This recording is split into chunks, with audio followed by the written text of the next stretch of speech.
আল্লাহ পাক রব্বুল আলামিনের দরবারে লক্ষ কোটি শুকর ও সুজুদ, যে মহান মুনিব আমাদেরকে সালাতুল জুমা আদায় করার জন্য মসজিদের মধ্যে আসার এবং বসার, নামাজের পূর্ব মুহূর্তে কোরআন সুন্নাহর আলোকে কিছু কথা বলার এবং শুনবার মতো হিম্মত, শক্তি, তৌফিক, ধৈর্য দান করলেন। সেই মালিকের দরবারে শুকরিয়া। জবান খুলে সকলে বলছে আলহামদুলিল্লাহ।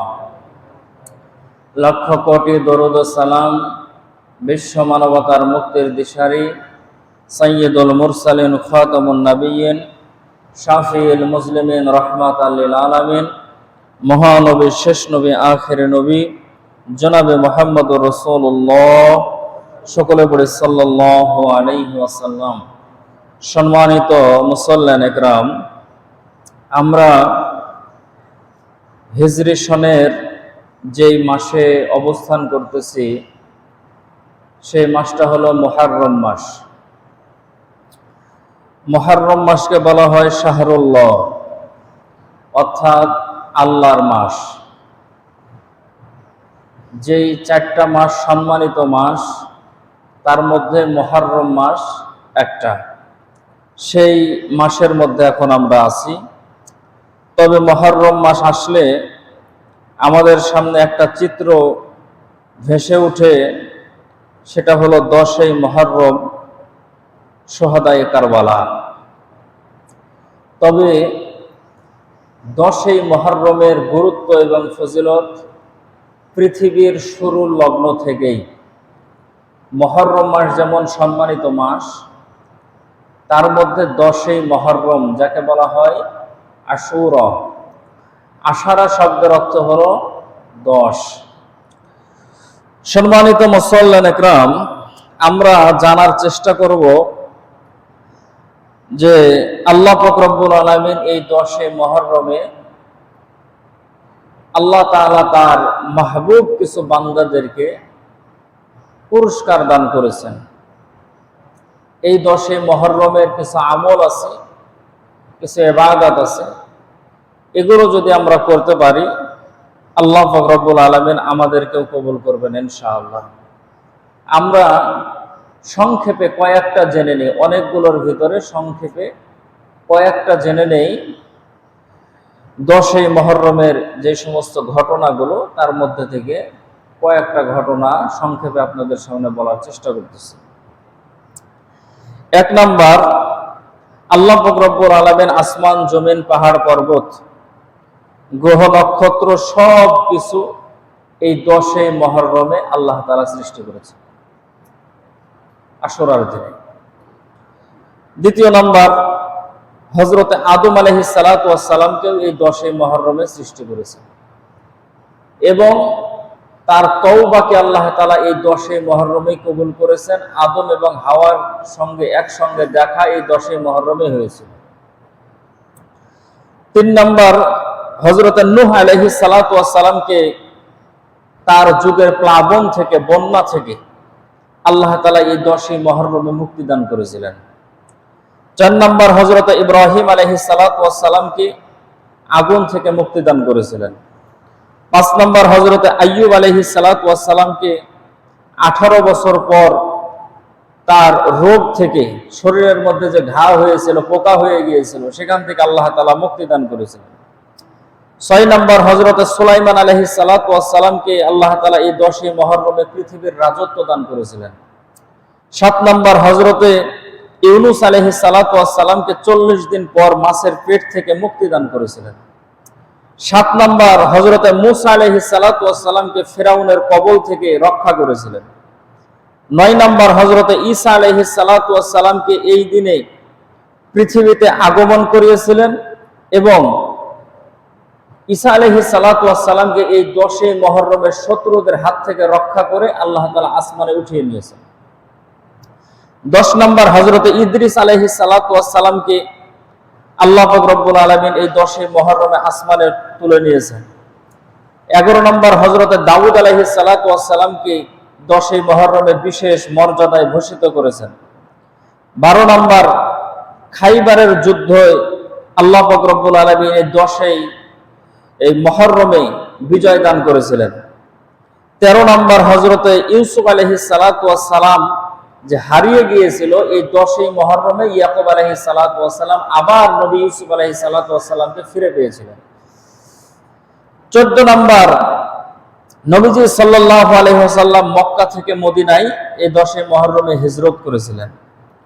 এবং 15 নম্বর রাসূল সাল্লাল্লাহু আলাইহি ওয়াসাল্লামের দৌহিত্র হযরতে হুসাইন রাদিয়াল্লাহু তাআলা আনহু মর্মান্তিকভাবে কারবালার ময়দানে শাহাদাত বরণ করেন। এছাড়াও 10ই মুহররমের আরো অনেক ঘটনা আছে, যে কিয়ামত যেদিন সংঘটিত হবে, দুনিয়া যেদিন ধ্বংস হয়ে যাবে, সেদিনটাও হবে 10ই মুহররম আশুরার দিন এবং জুমাবার। এরকম ভাবে যদি আমরা তাফসিরের কিতাবগুলো যদি খুলি, তাহলে 10ই মুহররমের অনেকগুলো ঘটনা আমরা দেখতে পাই। এর মধ্যে থেকে অন্যতম হলো রাসূল করিম সাল্লাল্লাহু আলাইহি ওয়াসাল্লাম যখন হিজরত করে যখন মক্কা থেকে মদিনায় গেলেন, সেই জায়গায় যাওয়ার পরে দেখলেন যে মদিনার ইহুদিরা রোজা রাখে। রাসূল করিম সাল্লাল্লাহু আলাইহি ওয়াসাল্লাম দেখলেন যে মদিনার ইহুদিরা এই 10ই মুহররমে রোজা রাখে। তো আল্লাহ রাসূল ইহুদিদেরকে জিজ্ঞেস করলেন যে কি ব্যাপার, তোমরা 10ই মুহররমে রোজা রাখো, এর কারণটা কি? তো তারা বলল যে আমাদের নবী মুসা আলাইহিস সালাতু ওয়াস সালাম এই দিনে ফেরাউনের হাত থেকে রক্ষা পেয়েছিল, এই জন্য আমরা এই দিনটাকে স্মরণ করে আমরা রোজা রাখি, এবং মুসা আলাইহিস সালাতু ওয়াস সালামও রোজা রেখেছিলেন, এই জন্য আমরা রোজা রাখি। নবী করিম সাল্লাল্লাহু আলাইহি ওয়াসাল্লাম বললেন যে তোমাদের থেকে মুসা নবীর উপরে আমার হক বেশি, এজন্য তোমরা যেহেতু একটা রোজা রাখো, আমরা 2টা রোজা রাখবো। নবীজি সাল্লাল্লাহু আলাইহি ওয়াসাল্লাম সাহাবায়ে কেরাম রাদিয়াল্লাহু তাআলাদেরকে নির্দেশ করেছেন যে তোমরা ইহুদিদের সঙ্গে মিল রেখে কোনো ইবাদত করবে না, তোমরা 2টা রোজা রাখবা, অর্থাৎ 9, 10 অথবা 10, 11, 2টা দিন তোমরা রোজা রাখবা। সম্মানিত মুসল্লিন ইকরাম, এখন আসেন একটা ঘটনা হযরতে মুসা আলাইহিস সালাতু ওয়াস সালামের তার জীবনে থেকে আপনাদেরকে কিছু আলোচনা শোনানোর চেষ্টা করতেছি ইনশাআল্লাহ। নাম হলো হযরতে মুসা আলাইহিস সালাতু ওয়াস সালাম। মু মানে মুসা, এটা ইব্রানি নাম, ইব্রানি ভাষা। মু শব্দের অর্থ হলো দরিয়া, আর সা শব্দের অর্থ হলো সিন্ধু, মানে যে সন্তানকে দরিয়ার মধ্যে সিন্ধুকে পাওয়া গেছে, যে সন্তানকে দরিয়ার মধ্যে সিন্ধুকে পাওয়া গেছে, এই জন্য সন্তানের নাম রাখা হয়েছে মুসা। মুসা আলাইহিস সালাতু ওয়াস সালাম তিনি বনি ইসরাইলের নবী এবং তিনি প্রথম রাসূল। তার উপরে নাজিল হয়েছিল তাওরাত কিতাব। মুসা আলাইহিস সালাতু ওয়াস সালামের বাবার নাম হলো ইমরান, আর মায়ের নামের ব্যাপারে ইখতিলাফ আছে, তবে মায়ের নাম 3টা পাওয়া যায়। কেউ বলেছেন ইয়ারকা অথবা লুকা, আবার অনেকে মতামত দিয়েছেন যে তার মায়ের নাম ছিল যোকেবত। তার স্ত্রীর নাম হলো হযরতে সফুরা, তিনি ছিলেন হযরতে শুআয়ব আলাইহিস সালাতু ওয়াস সালামের মেয়ে। সন্তান ছিল 2 জন। কুরআনুল কারীমের মধ্যে হযরতে মুসা আলাইহিস সালাতু ওয়াস সালামের নাম এসেছে 136 বার। মোট সূরার মধ্যে 34টা সূরার মধ্যে 136 বার মুসা আলাইহিস সালাতু ওয়াস সালামের নাম এসেছে। মুসা আলাইহিস সালাতু ওয়াস সালাম বনি ইসরাইলের নবী। মিশরে তার জন্ম, কিন্তু বনি ইসরাইল মিশরে বসবাস করত না, বনি ইসরাইলরা কেনানে বসবাস করত। বনি ইসরাইল কারা, সংক্ষেপে তাদের একটা পরিচয় দিই। বনি ইসরাইল হলো ইব্রাহিম আলাইহিস সালাতু ওয়াস সালামের বংশধর। ইব্রাহিম আলাইহিস সালাতু ওয়াস সালামের যে পুত্র ছিল হযরত ইসহাক আলাইহিস সালাম, ইসহাক আলাইহিস সালাতু ওয়াস সালামের 2টা সন্তান, একটা হলো ইব্রাহিম আলাইহিস সালাম, একটা হলো ইসহাক আলাইহিস সালাম। তো ইসহাক আলাইহিস সালাতু ওয়াস সালামের সন্তান হলো হযরত ইয়াকুব আলাইহিস সালাম। ইয়াকুব আলাইহিস সালাতু ওয়াস সালামের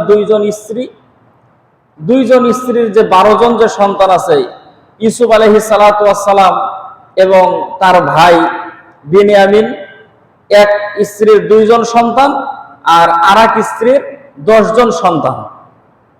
এই যে ইয়াকুব আলাইহিস সালাতু ওয়াস সালামের যে 12টা যে সন্তান, এই 12 সন্তানের যারা বংশধর তাদেরকে বলা হয় বনী ইসরাইল।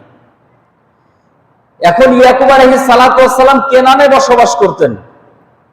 কেনান থেকে মিশরে কিভাবে আসলেন? ইউসুফ আলাইহিস সালাতু ওয়াস সালাম যখন হারিয়ে গিয়েছিলেন, সে সময় বণিকেরা যখন ইউসুফ আলাইহিস সালাতু ওয়াস সালামকে যখন বিক্রি করে দিল, এক পর্যায়ে লম্বা ইতিহাস, ইউসুফ আলাইহিস সালাতু ওয়াস সালাম এক সময় মিশরের বাদশাহ হয়েছিলেন। তিনি যখন মিশরের বাদশাহ হলেন, তখন সেই কেনান থেকে তার আত্মীয় স্বজন যারা ছিল তাদেরকে মিশরে নিয়ে চলে আসে। সেই জায়গায় সেই গোত্রে হযরতে মূসা আলাইহিস সালাতু ওয়াস সালামের জন্ম। ইয়াকুব আলাইহিস সালাতু ওয়াস সালামের 8ম পুরুষ হলো হযরতে মূসা আলাইহিস সালাতু ওয়াস সালাম। সম্মানিত মুসল্লিয়ান একরাম, এখন মিশরের তৎকালীন যে বাদশা ছিল, সে একদিন স্বপ্নে দেখলো যে বাইতুল মুকাদ্দাস থেকে একটা আলোর ফোকাস, আলোর একটা রশ্মি মিশরের উপরে পড়েছে। আর মিশরের উপরে সে আলোটা পড়ার কারণে দুটা সম্প্রদায় বিশেষ করে বসবাস করত, একটা হলো আমালেক সম্প্রদায়, একটা হলো বনী ইসরাইল সম্প্রদায়। তো সেই আলো প্রত্যেকটা বাড়িতে বাড়িতে পৌঁছে গেল এবং আমালেক সম্প্রদায়ের যে সমস্ত বাড়িগুলো ছিল, এই সমস্ত বাড়িগুলোকে জ্বালায়া শেষ করে দিল। কিন্তু সেই আলো বনী ইসরাইলের কোনো ক্ষতি করে নাই। ঘুম ভেঙে গেল। ঘুম ভাঙ্গার পরে ফেরাউন, মিশরের সেই বাদশাহ, তার যে জ্যোতিষী যারা ছিল তাদেরকে ডাক দিল যে আমি এরকম একটা স্বপ্ন দেখলাম যে বাইতুল মুকাদ্দাস থেকে একটা আলো আসলো, আসার পরে প্রত্যেকের বাড়িতে ঢুকলো, কিন্তু বনী ইসরাইলের কোনো ক্ষতি করে নাই, যারা আমালেক আছে তাদের ক্ষতি করেছে। এই স্বপ্নের ব্যাখ্যা কি হবে, এই ব্যাখ্যাটা তোমরা জানাও। সবাই মিলে বসলো। বসার পরে তারা উত্তরে বলল যে বাদশাহ মহারাজ শোনেন, আপনার এই দেশের মধ্যে বনী ইসরাইলের ভিতর থেকে এমন একটা সন্তান জন্মগ্রহণ করবে, যে সন্তান জন্মগ্রহণ করার পরে আপনাকে ক্ষমতা থেকে নামিয়ে দেবে এবং এই দেশে পরিচালনা করার ক্ষমতা তার হাতের মধ্যে নেবে এবং আপনার তখতে তাউসকে ধ্বংস করে ফেলবে। এই কথা শোনার পরে ফেরাউন ভয় পেয়ে গেল। তখন সে আইন জারি করলো, নোটিশ জারি করলো যে এখন থেকে বনী ইসরাইলের মধ্যে যতগুলো পুত্র সন্তান জন্মগ্রহণ করবে, সমস্ত পুত্র সন্তানগুলোকে হত্যা করে ফেলতে হবে। রাজার হুকুম, প্রজার কাজ। তার প্রশাসনের যে সমস্ত লোকগুলো ছিল তাদেরকে নিয়োজিত করা হলো যে তোমরা যাও, যাওয়ার পরে তোমরা দেখো যে বনী ইসরাইলের কোন মহিলাদের সন্তান হবে। যদি কন্যা সন্তান হয় তাহলে ছেড়ে দেবা, কিন্তু পুত্র সন্তান হলে সঙ্গে সঙ্গে তাদেরকে তুমি জবাই করে ফেলবা। এলাকার মধ্যে তার প্রশাসনের লোকেরা ঘুরে এরকম ভাবে সন্তানকে হত্যা করতে করতে 36,000 কম বেশি সন্তানকে হত্যা করেছে সেই ফেরাউন। শুধু একজন মূসা আলাইহিস সালাতু ওয়াস সালামকে ঠেকানোর জন্য 36,000-এরও বেশি শিশুকে হত্যা করেছে সেই ফেরাউন। এক পর্যায়ে ফেরাউনের যে সমস্ত মন্ত্রীরা ছিল তারা বলল যে বাদশাহ শোনেন, যেভাবে বনী ইসরাইলের সন্তানদেরকে হত্যা করা হচ্ছে, তাদেরকে দিয়ে আমরা আমাদের যে সমস্ত কাজগুলো আছে এই সমস্ত কাজগুলো করাই। বিল্ডিং বানানোর কাজে তাদেরকে লাগে, রাস্তাঘাটের কাজে তাদেরকে লাগে, কৃষি কাজে তাদেরকে লাগে। অতএব এইভাবে যদি তাদের পুত্র সন্তানকে যদি হত্যা করা হয় তাহলে এক পর্যায়ে এই কাজগুলো আমাদেরকেই করতে হবে, কাজ করানোর মতো আর মানুষ পাবো না। তখন ফেরাউন বলল যে ঠিক আছে, 1 বছর যে সন্তান হবে সে সন্তানকে মারবা না, পরের বছর যে সন্তান হবে তাদেরকে মারবা। অর্থাৎ আগে যে প্রতি বছর সন্তানকে হত্যা করত, নিয়ম চেঞ্জ করে করলো যে 1 বছর সন্তানদেরকে মারবে আর 1 বছর মারবে না। এই নিয়ম চালু করলো। যেই বছর সন্তানকে মারার নিয়ম নাই, যে বছরের সন্তানগুলো থাকবে, সেই বছরে জন্মগ্রহণ করলো মুসা আলাইহিস সালাতু ওয়াস সালামের বড় ভাই হযরত হারুন আলাইহিস সালাম। সে তো নিরাপদে বেঁচে গেল। পরের বছরে, যেই বছর হলো সন্তানকে হত্যা করার বছর, সেই বছরে হযরত মুসা আলাইহিস সালাতু ওয়াস সালাম দুনিয়ার জমিনে ভূমিষ্ঠ হলেন। মুসা আলাইহিস সালাতু ওয়াস সালামের মায়ের কাছে একজন মহিলাকে পাঠানো হয়েছে, যেটা পুত্র সন্তান না কন্যা সন্তান এটা দেখার জন্য। তো দেখেছে যে পুত্র সন্তান জন্মগ্রহণ করেছে। মুসা আলাইহিস সালাতু ওয়াস সালামের মা ভয় পেয়ে গেলেন যে না জানি আমার সন্তানকে নিয়ে যে এখন হত্যা করে ফেলবে।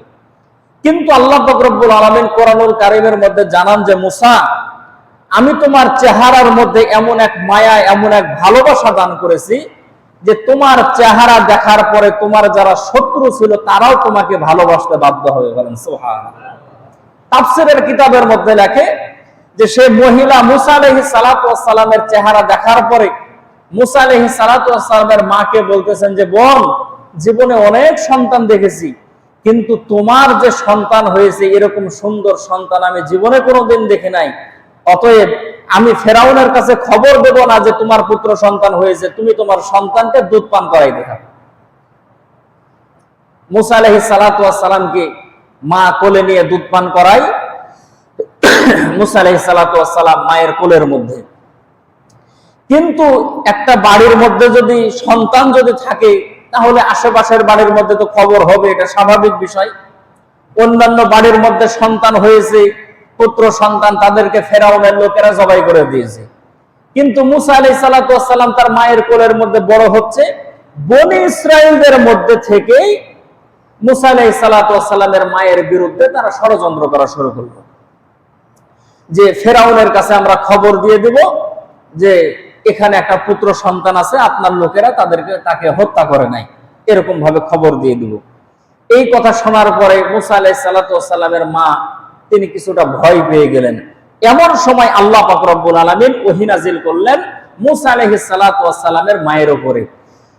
নাজিল করে বললেন যে মুসার মা, তোমার যদি ভয় হয় যে সন্তান তোমার কাছে থাকলে তোমার সন্তানকে হত্যা করে ফেলা হবে, কিন্তু সন্তান তোমার, কিন্তু মুসা সে নবী হবে, নবী কিন্তু সে আমার।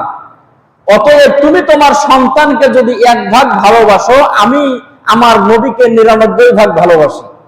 অতএব তোমার টেনশন আর চিন্তার করার কোনো প্রয়োজন নাই। তুমি যদি তোমার কাছে রাখতে যদি ভয় পাও, তাহলে একটা সিন্দুক বানাও, যে সিন্দুকের মধ্যে পানি ঢুকবে না, এই সিন্দুকের মধ্যে মুসাকে ঢোকাও আর তুমি সমুদ্রের মধ্যে ভাসিয়ে দাও। এই সন্তানের জানের হেফাজত করার মালিক আমি আল্লাহ তাআলা। এখন মুসা আলাইহিস সালাতু ওয়াস সালামের মা এক কাঠমিস্ত্রির কাছে গেছে সিন্দুক বানানোর জন্য। তো কাঠমিস্ত্রি বলতেছে যে সিন্দুক আপনি কি করবেন?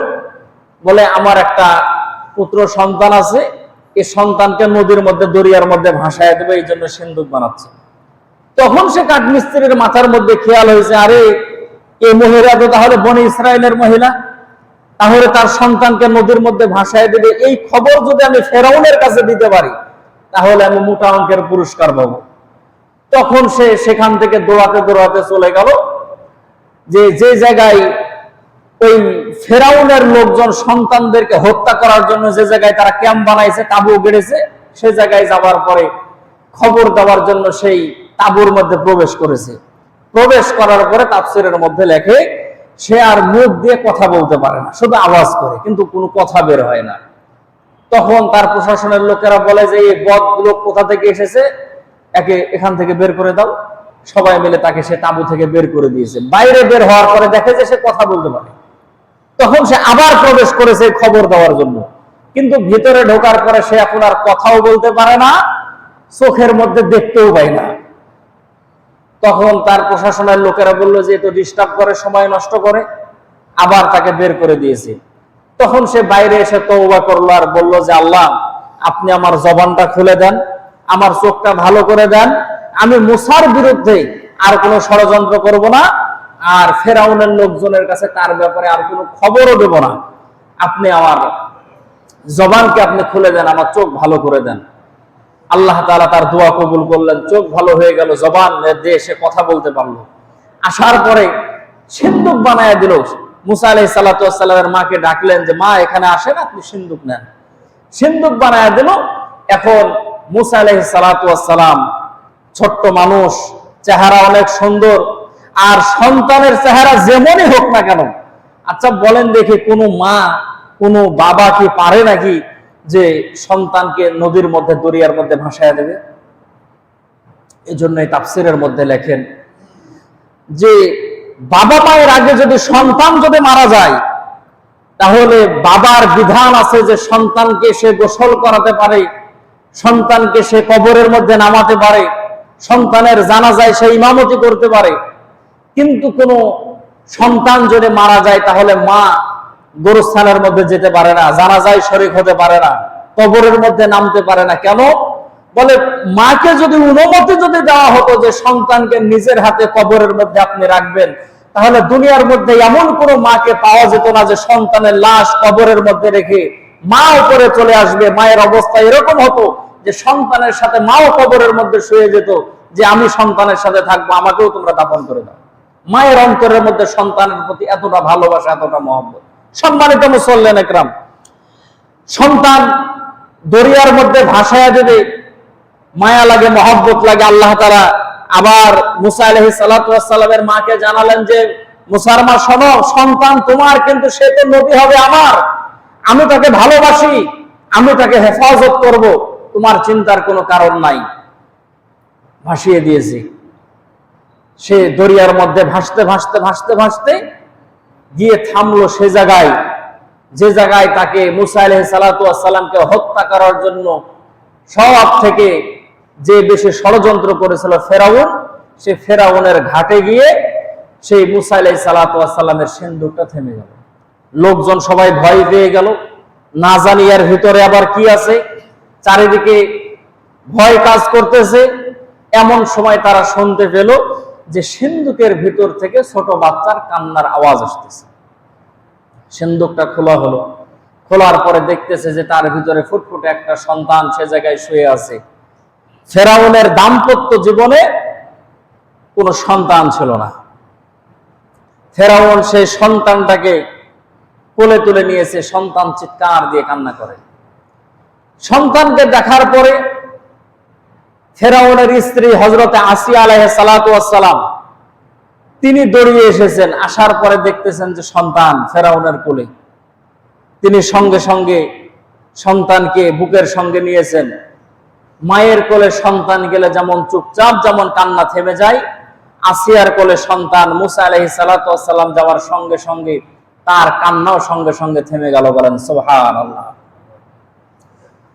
মুসা আলাইহিস সালাতু ওয়াস সালামকে আসিয়া কোলে নিয়ে আদর করতে লাগলো এবং ফেরাউনকে বলতে লাগলো যে শোনো, আমাদের দাম্পত্য জীবনে কোনো সন্তান নাই, অতএব তাকে আমরা লালন পালন করব এবং আমাদের সন্তান হিসাবে তাকে আমরা দেশের মধ্যে পরিচয় করায় দেব যে সে আমাদের সন্তান। মুসা আলাইহিস সালাতু ওয়াস সালাম মায়ের কোলের মধ্যে কিছুক্ষণ পর কান্না শুরু করলেন। আসিয়া বললেন যে সন্তানকে লালন পালন করবা, কিন্তু সন্তানের খাবারের ব্যবস্থা করবা না? তো ফেরাউন যত ধরনের দামি দামি ফল আছে এই সমস্ত ফলগুলো নিয়ে আসিয়ার সামনে হাজির করেছি। হযরতে আসিয়া বলে যে তোমার কি মাথা খারাপ হলো নাকি?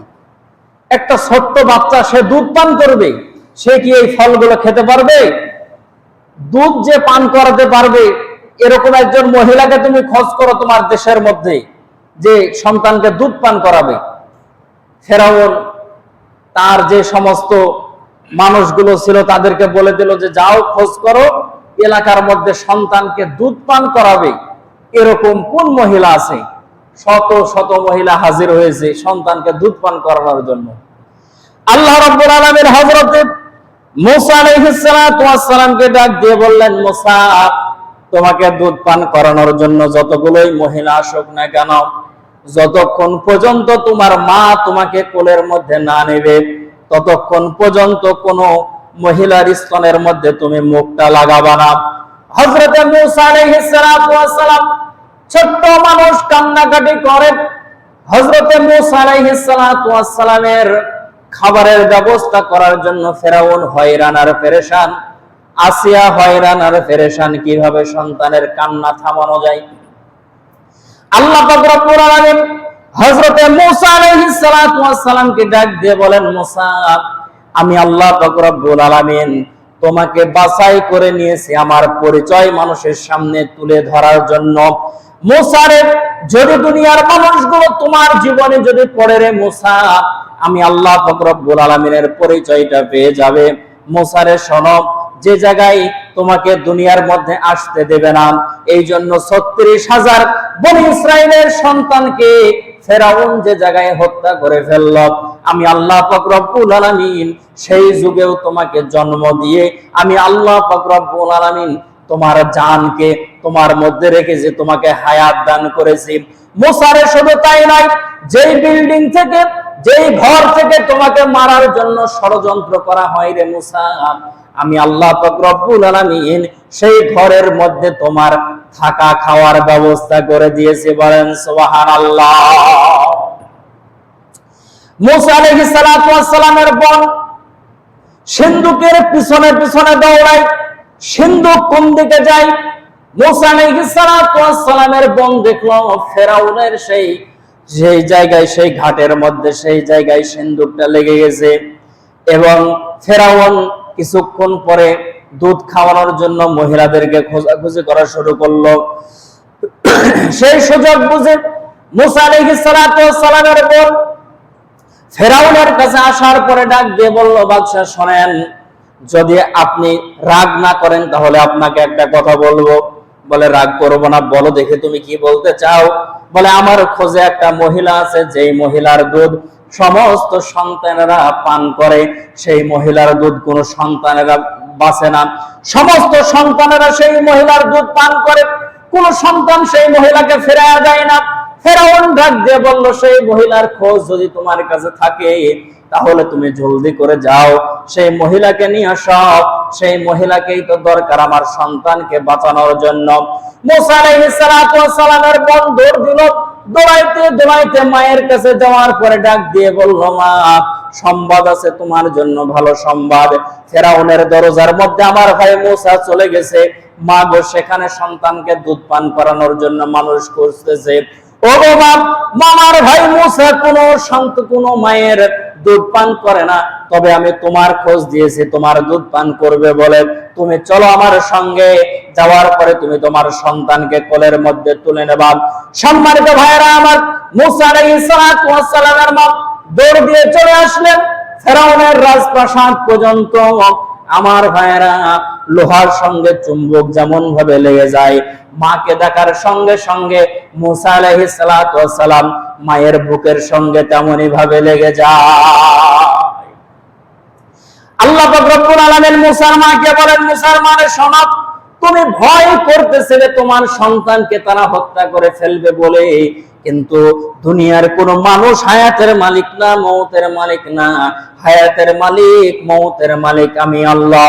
মুসার মা, তোমার চিন্তার কোনো কারণ নাই, তোমার সন্তানকে নিরাপদে আবার তোমার কোলের মধ্যে আমি আল্লাহ পৌঁছায়া দিলাম। মুসা আলাইহিস সালাতু ওয়াস সালাম মায়ের কোলের মধ্যে। ফেরাউন ডাক দিয়ে বলতেছে, তুমি আমার ঘরের মধ্যে থাকো, আমার বিল্ডিং এর মধ্যে যেটা সব থেকে ভালো ঘর, সেই ঘর তোমাকে দেওয়া হলো। মুসার মারে শোনো, শুধু তাই না, তোমাকে মাস গেলে মোটা অঙ্কের বেতন দেওয়া হবে। মুসা আলাইহিস সালাতু ওয়াস সালামের মা বলেন, আমার অন্যান্য সন্তানগুলো আছে, তাদেরকে লালন পালন করতে হয়। ফেরাউন বলে, তোমার পুরা পরিবারের দায়িত্ব নিয়ে নিলাম, তাদেরকে নিয়ে রাজপ্রাসাদে চলে আসো। বলেন সুবহানাল্লাহ। আল্লাহ তাআলা ডাক দিয়ে বলেন, মুসার মা শোনো, যে জায়গায় তোমার সন্তানের প্রাণ নাশের হুমকি ছিল, প্রাণ নাশের ভয় ছিল, সেই জায়গায় তোমার সন্তানকে আমি আল্লাহ পাক রব্বুল আলামিন তার বিল্ডিং এর মধ্যে যেটা সব থেকে বড় ঘর, সেই ঘরের মধ্যে ঢুকায় দিয়েছে। শুধু তাই নয়, তোমার পুরা পরিবারকে আমি ফেরাউনের রাজপ্রাসাদের মধ্যে নিয়ে আসলাম। এজন্যই আল্লাহ তাআলা বলেন যে মুসা, আমার পরিচয় মানুষের সামনে তুলে ধরার জন্য আমি তোমার জীবনকে আমি আল্লাহ তাআলা বাছাই করেছি। বলেন সুবহানাল্লাহ। মুসা আলাইহিস সালাতু ওয়াস সালাম সে জায়গায় থাকতে লাগলেন, বড় হতে লাগলেন, মায়ের কোলে থাকতে লাগলেন হযরতে মুসা আলাইহিস সালাতু ওয়াস সালাম। কিন্তু মাঝে মাঝে ফেরাউন মুসাকে কোলে নেওয়ার পরে বলতো যে আসিয়া রে, এর চেহারা দেখে মনে হয় যে এ মুসা। আসিয়া বলে যে আপনার কি মাথা খারাপ নাকি? এ মুসা হবে কিভাবে? আপনি কত সন্তানকে হত্যা করলেন, আর এই বাক্স এসেছে নদী দিয়ে ভেসে। এই নদী কি শুধু মিশরের নদী? এই নদীর শাখা প্রশাখা আরো কত দেশের মধ্যে আছে। কোন দেশের না কোন দেশের সন্তান আমাদের এখানে ভেসে এসেছে, আর আপনি শুধু ভয় করেন যে এটা মুসা। ফেরাউন কোলে নিয়ে আদর করে। মুসা আলাইহিস সালাতু ওয়াস সালাম ফেরাউনের গালের মধ্যে সে ছোট্ট অবস্থায় একটা থাপ্পড় দিয়েছে। ফেরাউন চিৎকার দিয়ে উঠেছে, বলে আসিয়া রে, মরে গেলাম। আসিয়া বলে যে কি ব্যাপার, এই ছোট্ট বাচ্চা এর থাপ্পড়ে আপনি বলেন যে মরে গেলাম? আপনারে খোদা হিসাবে মানে কে? সে যে বলে আমার রব্বুকুমুল আলা, বলে আপনারে খোদা হিসাবে মানে কে? আপনি ছোট্ট বাচ্চার থাপ্পড় সহ্য করতে পারেন না? ফেরাউন বলে যে তুমি বুঝো না, ছোট্ট বাচ্চা যে আমাকে মেরেছে, মনে হয় আমার গালের হাড্ডি ভেঙে গেছে, এত জোরে আমার গালের মধ্যে সে আঘাত করেছে। সম্মানিত মুসল্লিন একরাম, তাকে আগুন দিয়ে পরীক্ষা করেছিল যে আসলে এটা মানুষ না জিন না কি। মুসা আলাইহিস সালাতু ওয়াস সালামের কিছু কাজকর্ম ছিল বড় মানুষের মতো, বড় মানুষের যেমন জ্ঞান যেমন বুদ্ধি, সেরকম কিছু কাজ করতো বড় মানুষের মতো। এই জন্য সামনে আগুন রেখেছে, আগুন রাখার পরে পরীক্ষা করতেছে যে আসলেই কি এটা মানুষ না জিন না কি। আল্লাহ তাআলা মুসা আলাইহিস সালামকে বললেন যে মুসা, সব জায়গায় বড় মানুষের মতো বুদ্ধি জ্ঞান খাটাও, কিন্তু এখানে বড় মানুষের মতো বুদ্ধি জ্ঞান খাটালে হবে না। এখানে ছোট্ট বাচ্চার মতো তোমাকে আচরণ করতে হবে। সামনে আগুন রেখেছে, ছোট্ট বাচ্চাদের ধরন কি, যেটা পাই সেটাই ধরে, সেটা নিয়ে সাথে সাথে মুখের মধ্যে দেয়। সে আগুনটা হাতের মধ্যে নিয়ে মুসা আলাইহিস সালাতু ওয়াস সালাম মুখের মধ্যে দিলেন। মুসা আলাইহিস সালাতু ওয়াস সালামের জিহ্বা পুড়ে গেল। এজন্যই তিনি বড় হওয়ার পরে স্পষ্ট ভাবে কথা বলতে পারতেন না। মুসা আলাইহিস সালাতু ওয়াস সালাম যখন পরবর্তীতে ফেরাউনের কাছে দাওয়াত দেওয়ার জন্য যখন যাবে, আল্লাহ তাআলা যখন বললেন যে ফেরাউনকে দাওয়াত দাও, তখন মুসা আলাইহিস সালাম বললেন যে আমার ভাই হারুনকে আমার সাথে দেন, দুই ভাই মিলে যাব, শক্তি হবে। কিন্তু আমার জবানের মধ্যে যে জড়তা, আমি কি বলি মানুষ যে বুঝে না। আল্লাহ তাআলা বললেন যে তুমি একটা দোয়া করো, দোয়া শিখাইয়া দিলেন। সেই দোয়াটা আল্লাহ তাআলা আবার কোরআনুল কারীমের মধ্যে জানিয়েছেন, রব্বি ইশরাহ লি সাদরি ওয়া ইয়াসসির লি আমরি ওয়াহলুল উকদাতাম মিন লিসানি ইয়াফকাহু কওলি। জবানের মধ্যে যদি জড়তা থাকে, কারো যদি জেহেন ব্রেন যদি কম হয়, সন্তানরা যদি এটা যদি পাঠ করে, কোন মানুষ যদি পাঠ করে, আল্লাহ পাক রব্বুল আলামিন তার জবানের জড়তাকে দূর করে দেন। আল্লাহ পাক রব্বুল আলামিন তার জেহেন শক্তি ব্রেনকে বাড়ায় দেন। বলেন সুবহানাল্লাহ। এখন সে জায়গায় আগুন নিয়ে মুখে দিল, মুসা আলাইহিস সালাতু ওয়াস সালামের জিহ্বা পুড়ে গেল। আসিয়া তখন বলল যে দেখেন, আপনি না বললেন যে এটা মানুষ না অন্য কিছু, এই যে মানুষ, আপনি তো প্রমাণ পেলেন। সম্মানিত মুসল্লিন ইকরাম, মুসা আলাইহিস সালাতু ওয়াস সালাম সে জায়গায় ফেরাউনের রাজ দরবারের মধ্যে বসবাস করেছিলেন 25 বছর। 25 বছর বসবাস করার পরে তিনি বাজারের মধ্যে গেছেন, বাজার থেকে আসতেছেন। বাজার থেকে আসার পরে দেখতেছেন যে ফেরাউনের এক লোক আরেক লোককে বলতেছে যে আমার এই লাকড়ির বোঝা ফেরাউনের বাড়ি পর্যন্ত পৌঁছায় দাও, রাজার বাড়ি পর্যন্ত। সে বাবুরচি, কিফতি, বলে ফেরাউনের বাড়ি পর্যন্ত পৌঁছায় দাও। তো সেই লোক বলতেছে যে আমার কাজ আছে, আপনি অন্য মানুষকে বলেন। বলে না, তোমাকেই নিতে হবে। তখন মুসা আলাইহিস সালাতু ওয়াস সালাম ওই রাস্তা দিয়ে যায়। তখন সেই লোক মুসাকে বিচার দিতেছে যে মুসা শোনেন, এই লোক আমার কাজ আছে, কিন্তু আমাকেই বলতেছে যে এই খড়িগুলো নিয়ে যেতে হবে। তো মুসা আলাইহিস সালাম ওই কিফতিকে বলতেছে যে শোনেন, তার কাজ আছে, তাকে বাদ দেন, অন্য লোককে বলেন।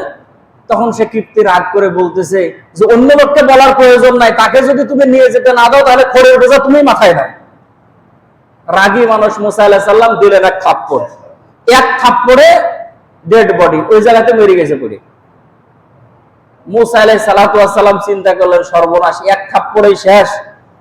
চারিদিক দিয়ে ঘেরাও শুরু হলো যে মুসা আলাইহিস সালাতু ওয়াস সালাম ফেরাউনের লোককে হত্যা করেছে, এখন তাকে অ্যারেস্ট করা হবে। এক লোক মুসা আলাইহিস সালাতু ওয়াস সালামকে সংবাদ দিল যে মুসা, এই এলাকায় এখন তোমার থাকা যাবে না, এই এলাকা থেকে তুমি চলে যাও। মুসা আলাইহিস সালাতু ওয়াস সালাম তখন এই 25 বছর বয়সে নিজ এলাকা মিশর ছেড়ে তিনি শুআয়ব আলাইহিস সালামের এলাকা মাদায়েনে চলে গেলেন। এই জায়গা পর্যন্ত আলোচনা থাক। এখন আসেন, মুসা আলাইহিস সালাতু ওয়াস সালাম ফেরাউনের সঙ্গে অনেক যুদ্ধের মধ্যে পরবর্তীতে ওখান থেকে ফিরে আসেন। আমি শেষের দিকে একটা কথা বলি। মুসা আলাইহিস সালাতু ওয়াস সালাম ফেরাউনকে একবার হুমকি দিয়েছিলেন যে শোনেন, আগামীকাল যুদ্ধের মধ্যে যদি আপনি বিজয় অর্জন করেন তাহলে তো আপনি করলেন, আর আমি যদি বিজয় অর্জন করি তাহলে আপনার লোকদেরকে ধরবো, ডান হাত আর বাম পা, মানে একজনের ডান হাত আর বাম পা এটা কেটে আমরা গাছের সঙ্গে ঝুলাইয়া দেব। এই কথা শোনার পরে সবার মাথা খারাপ যে কি অবস্থা হবে। মুসা আলাইহিস সালাতু ওয়াস সালামের দলবল সহ তাদেরকে ধাওয়া করলো যে মুসা আলাইহিস সালাতু ওয়াস সালামকে এলাকা থেকে বের করে দিবে। 12টা কওম সহ মুসা আলাইহিস সালাতু ওয়াস সালাম তিনি রওনা করলেন। কেউ বলেছেন নীল দরিয়া, কেউ বলেছেন লোহিত সাগর, আবার অন্যান্য সাগরের নামও আসছে। মুসা আলাইহিস সালাতু ওয়াস সালাম সেই জায়গায় যাওয়ার পরে দেখতেছেন যে পিছনে ফেরাউনের লোক আর সামনে দেখা যায় যে বড় দরিয়া, বড় সমুদ্র। এখন মুসা আলাইহিস সালামের কওমের লোকেরা বলল যে মুসা, এই ফেরাউনের লোকজন আমাদেরকে ধরে মেরে ফেলতো, কিন্তু আপনি এমন এক জায়গায় নিয়ে আসলেন, এখন হয় ওদের হাতে মরতে হবে, না হলে পানিতে ডুবে মরতে হবে। এখন কি করবো এই জায়গায়? তখন মুসা আলাইহিস সালাতু ওয়াস সালামের হাতের মধ্যে লাঠি ছিল, ওই লাঠি কিন্তু শুআয়ব আলাইহিস সালামের কাছ থেকে পাওয়া। ওই লাঠি দিয়ে মুসা আলাইহিস সালাতু ওয়াস সালাম পানির মধ্যে বাড়ি দিলেন। একটা 12টা কওমের জন্য আল্লাহ তাআলা 12টা রাস্তা করে দিয়েছেন। নদীর ভিতর দিয়ে 12টা কওমের জন্য 12টা রাস্তা। মুসা আলাইহিস সালাতু ওয়াস সালাম বললেন যে তোমরা রওনা করো সে ভিতর দিয়ে। অর্ধেক রাস্তা যাওয়ার পরে এই বনি ইসরাইল মুসা আলাইহিস সালাতু ওয়াস সালামকে বলতেছেন যে এই এক রাস্তার মধ্যে আমরা, ওরা তো জানে যে 12 রাস্তা হয়েছে, বলে আমরা তো আরো অনেক মানুষ ছিলাম, কিন্তু আমাদের পিছনে দেখতেছি মাত্র অল্প মানুষ, আর মানুষগুলো কি ফেরাউনের লোকজনকে ধরে নিয়েছে। মুসা আলাইহিস সালাম সে অবস্থায় আল্লাহ তাআলার কাছে দোয়া করতেছেন যে আল্লাহ, এই বনি ইসরাইল এদেরকে বুঝাবো কিভাবে, অন্যান্য মানুষ যে আছে একটু এদেরকে জানায়া দেন। 12টা রাস্তার ভিতর দিয়ে আল্লাহ পাক রব্বুল আলামিন জানালা তৈরি করে দিয়েছেন যে 12টা রাস্তার মানুষকে তারা দেখতেছে, কথা বলতেছে আর সামনের দিকে যাইতেছে। মুসা আলাইহিস সালাতু ওয়াস সালামের কওম যখন নদীর ওই পারে চলে যাবে, তখন ফেরাউন তার লোকজনকে নিয়ে বলতেছে যে দেখো, আমি কি শুধু রব দাবি করি, খোদা দাবি করি, শুধু তাই না, ওই যে দেখো নদীর মাঝখানে আমার হুকুম দিয়ে আমি রাস্তা বানাই ফেলেছি। মুসা যে পালাই গেছে, এখন এই রাস্তা এমনিতেই হয় না, এটা আমার হুকুমে হয়েছে, অতএব এখন তুমি এই রাস্তা দিয়ে যাও। মুসা আলাইহিস সালাতু ওয়াস সালামকে ধরার জন্য তারা ঘোড়া নিয়ে রওনা করেছে। ঘোড়া নিয়ে যখন রওনা করলো, মাঝ পথে যখন গেল, আল্লাহ পাক রব্বুল আলামিন মুসা আলাইহিস সালাতু ওয়াস সালামকে নদীর ওই পারে তুলে দিলেন, আর পানিকে বললেন যে পানি, আগে যেইভাবে তোমরা চলমান ছিলা, আর এখন রাস্তার প্রয়োজন নাই, তোমরা আগের মতো আবার চলতে থাকো। ফেরাউন সে জায়গায় মারা গেল, তার কওমের যে সমস্ত লোকজন ছিল সে জায়গায় মারা গেল। তো ফেরাউন একবার আল্লাহ তাআলার কাছে দোয়া করতেছিল যে আল্লাহ তাআলার কাছে বৃষ্টির জন্য দোয়া করতেছে, লম্বা কথা। তো জিবরাইল আলাইহিস সালাতু ওয়াস সালাম তার কাছে একটা কাগজ নিয়ে আসছে। আসার পরে বা জিবরাইল আলাইহিস সালাম অন্য কোন ফেরেশতা একটা কাগজ নিয়ে আসার পরে বলতেছে যে শোনেন, আপনাকে কেউ যদি রব বলে যদি না মানে তাহলে তার শাস্তি কি? তো বলতেছে তাকে এই দরিয়ার মধ্যে ডুবাইয়া মারবো, আর সে যখন চিৎকার দিবে তখন দরিয়ার বালিগুলো তার মুখের মধ্যে ঢুকাইয়া দিবে। বলে এটাকে আপনি লিখে দিতে পারবেন? বলে হ্যাঁ লিখে দিতে পারবো। তো ফেরাউন ওটা লিখে দিয়েছে, আমাকে কেউ রব বলে না মানলে তাকে দরিয়ার মধ্যে ডুবাবো আর মুখের মধ্যে বালি ঢুকাইয়া দেবো। ওই ফেরাউন যখন পানির মধ্যে যখন ডুবে, তখন ওই ফেরেশতা ওই কাগজ নিয়ে এসে হাজির। বলে আপনাকে রব হিসাবে না মানলে নাকি আপনি দরিয়ার মধ্যে ডুবাবেন আর মুখের মধ্যে বালি ঢোকাবেন? তা আপনি তো আল্লাহকে রব হিসাবে মানেন নাই, অতএব এখন আপনাকে দরিয়ার মধ্যে ডুবানো হচ্ছে আর এই বালিগুলো আপনার মুখের মধ্যে ঢোকানো হচ্ছে। সুবহানাল্লাহ। সম্মানিত মুসল্লিন ইকরাম, মুসা আলাইহিস সালাতু ওয়াস সালাম পার হয়ে গেল, ফেরাউন ধ্বংস হয়ে গেল। আল্লাহ তাআলা মুসা আলাইহিস সালাতু ওয়াস সালামকে ফেরাউনের কবল থেকে যেদিন রক্ষা করেছিলেন সেদিন ছিল 10ই মুহররম, আশুরার দিন। আল্লাহ রাসূল সাল্লাল্লাহু আলাইহি সাল্লাম মদিনায় যাওয়ার পরে দেখলেন যে মদিনার ইহুদিরা রোজা রাখে। আল্লাহ রাসূল বললেন যে তোমরা রোজা রাখো, তার কারণটা কি? বলে আল্লাহর নবী, আমাদের নবী এই মুসা আলাইহিস সালাতু ওয়াস সালাম ফেরাউনের কবল থেকে রক্ষা পেয়েছে, এজন্য আমরা শুকরিয়া আদায় করে এই দিনে আমরা রোজা রাখি। আল্লাহ রাসূল বললেন যে তোমরা রোজা রাখো একটা, আমরা রোজা রাখবো দুইটা। এই জন্য নবীজি সাল্লাল্লাহু আলাইহি সাল্লাম সাহাবা ইকরামকে বলেছেন দুইটা রোজা রাখার জন্য। কিন্তু পরের বছর পর্যন্ত আল্লাহ রাসূল সাল্লাল্লাহু আলাইহি সাল্লামের হায়াত পৌঁছায় নাই, এজন্য আল্লাহ রাসূল সাল্লাল্লাহু আলাইহি সাল্লাম রোজাও রাখতে পারেন নাই। কিন্তু দুইটা রোজা রাখার নির্দেশ দিয়েছেন, হয় 9-10 অথবা 10-11। সম্মানিত মুসল্লিন ইকরাম, আমাদের দেশে আগামী শনিবার আর রবিবার, আগামী কাল এবং পরশু, মানে রবিবার হলো 10ই মুহররম, শনিবার রবিবার অথবা রবিবার এবং সোমবার, শনিবার রবিবার অথবা রবিবার এবং সোমবার আমরা এই দুইটা রোজা আমরা রাখবো ইনশাআল্লাহ। রাসূল সাল্লাল্লাহু আলাইহি সাল্লাম বলেন যে আমি আশা রাখি কেউ যদি আশুরার এই দুইটা রোজা যদি রাখে, আমি আশা রাখি যে আল্লাহ পাক রব্বুল আলামিন তার পিছনের 1 বছরের সগীরা গুনাহগুলোকে মাফ করে দেবেন। এজন্য আমরা রোজা রাখবো এবং মা বোনদেরকে রোজা রাখার জন্য বলবো। রাসূল সাল্লাল্লাহু আলাইহি সাল্লাম 4টা আমল কোন সময় ছাড়তেন না। 1 নাম্বার আশুরার রোজা, 1 নাম্বার আশুরার রোজা। রমজানের রোজা ফরজ হওয়ার আগে সাহাবা কেরাম রাদিয়াল্লাহু তাআলা এবং আল্লাহর নবী গুরুত্ব সহকারে এই আশুরার রোজা রাখতেন। 1 নাম্বার হলো আশুরার রোজা, আল্লাহর রাসূল তিনি এই রোজা ছাড়তেন না। 2য় নাম্বার হলো জিলহজ মাসের প্রথম 10 দিনের রোজা, জিলহজ মাসের প্রথম 10 দিনের রোজা। 3 নাম্বার হলো যে প্রত্যেক মাসে আইয়ামে বীজের 13, 14, 15 যে রোজা আছে এই রোজা। এবং রাসূল সাল্লাল্লাহু আলাইহি সাল্লাম বলেন যে এই ফজর নামাজের আগে যে 2 রাকাত সুন্নত আছে, এই 2 রাকাত সুন্নত, এই 4টা আমল রাসূল সাল্লাল্লাহু আলাইহি সাল্লাম কোন সময় ছাড়তেন না। এই জন্য সামনে যেহেতু 10ই মুহররম আসতেছে, এই 10ই মুহররমে আমরা রোজা রাখার চেষ্টা করব ইনশাআল্লাহ। এবং 10ই মুহররমের আরো কিছু আমল আছে, সেই দিন আমরা তওবা এবং ইস্তেগফার করব, গুনাহ থেকে আমরা বেঁচে থাকব, পাপাচার কাজ বর্জন করব, নিজের উপরে জুলুম করব না, বিধর্মীদের যে সমস্ত সাদৃশ্য আছে সেগুলো করব না, তাজিয়া মিছিল মাতাম যে সমস্ত এই কাজগুলো শিয়ারা করে এই সমস্ত কাজগুলো আমরা করব না।